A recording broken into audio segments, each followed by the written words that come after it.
नमस्कार मित्रों, उम्मीद करते हैं प्रसन्नचित होंगे।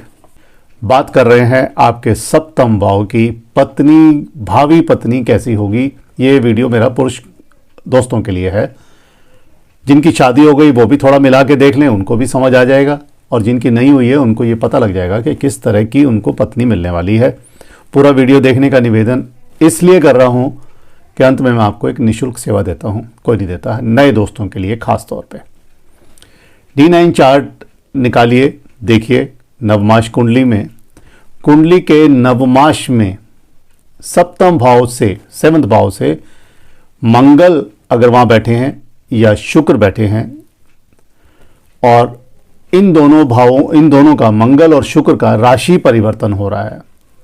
किसी भी भाव से होगा, अगर सप्तम का नवम से हो गया, सप्तम का 12वें से हो गया, यानी शुक्र दूसरे भाव में चले गए और मंगल सप्तम में आ गए, या मंगल सप्तम में बैठे हैं, तो ये राशि परिवर्तन मंगल और शुक्र का खास तौर पे सप्तम से, बार बार कह रहा हूँ सप्तम से, ये दिखा रहा है कि मंगल और शुक्र के कारण ऐसी महिला का जो भी आपको मिलने वाली है, विवाह के बाद कोई ना कोई संबंध चल सकता है। निश्चित तौर पे नहीं कह रहे, लेकिन ऐसा कोई संबंध ये दिखा रहा है मंगल और शुक्र का राशि परिवर्तन का कारण। अब वो किस भाव में जा रहा है, उस भाव से थोड़ा और विश्लेषण होता है। जैसे 10वें में और सप्तम का हो रहा है तो कोई ऑफिस वाले के साथ हो सकता है, सप्तम का लगन से हो रहा है तो कोई भी व्यक्ति हो सकता है, चौथे से हो रहा है, तो ये सारी बातें होती हैं। बट ये एक दोनों का राशि परिवर्तन शुक्र और मंगल का ये विश्लेषण दे रहा है।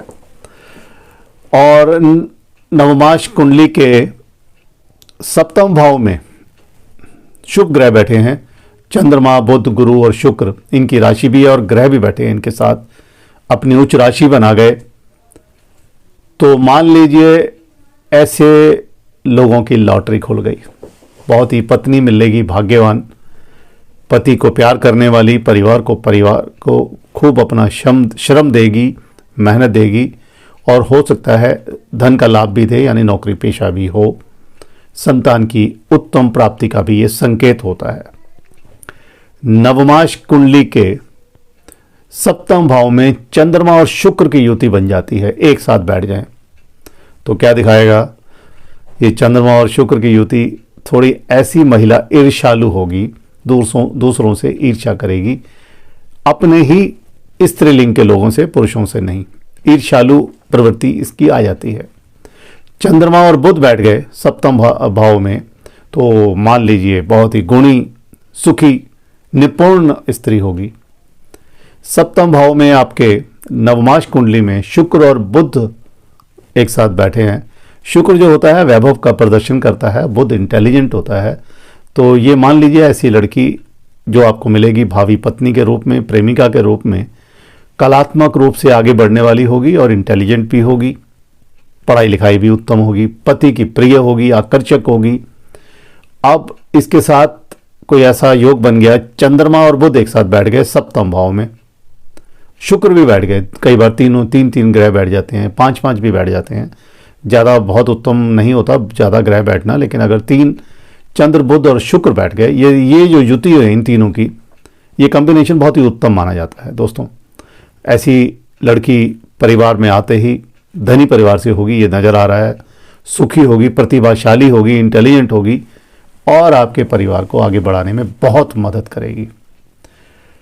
यदि नवमाश का अष्टम भाव पाप युक्त हो, D9 चार्ट का अष्टम भाव जो होता है, 8वां भाव पाप युक्त हो, अच्छा ना हो, कोई क्रूर ग्रह बैठा हो, तो ऐसे लोगों के लिए एक बहुत ही चेतावनी वाली बात होती है कि ये ही एक ऐसा योग बन जाता है कि पत्नी की पहले मृत्यु हो जाती है, यानी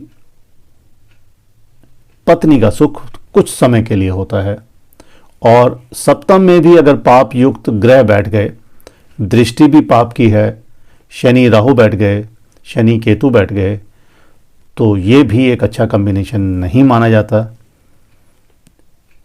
वैवाहिक सुख की कमी दिखती है, पार्टनरशिप कर रहे हैं तो वहाँ भी बहुत दिक्कत होती है। सप्तम भाव में कोई भी दुष्ट ग्रह बैठ जाए, मंगल भी बैठ जाए और उसके ऊपर क्रूर ग्रहों की दृष्टि हो, शनि की भी दृष्टि हो, नीच राशि भी हो, तो ये अच्छा नहीं माना जाता। ये भी दिखाता है कि जल्दी आपकी पत्नी की आपसे पहले मृत्यु का संकेत है। कुछ झगड़ा भी हो सकता है बीमारी के कारण, किसी भी कारण से। शुभ ग्रह भी अगर उनके साथ 2-3 बैठ गए हैं तो ये है कि इसके बाद दूसरी शादी का योग बन सकता है। निःशुल्क सेवा की बात की थी, ऊपर मेरा व्हाट्सएप नंबर आ रहा है। एक प्रश्न लिख कर भेजिए, जन्म की तारीख, जन्म का समय, जन्म के स्थान के साथ। नहीं पता तो हस्तरेखा की फोटो भेज सकते हैं। एक प्रश्न के साथ निःशुल्क उत्तर देता हूं। धन्यवाद। खुश रहें। नमो नारायण।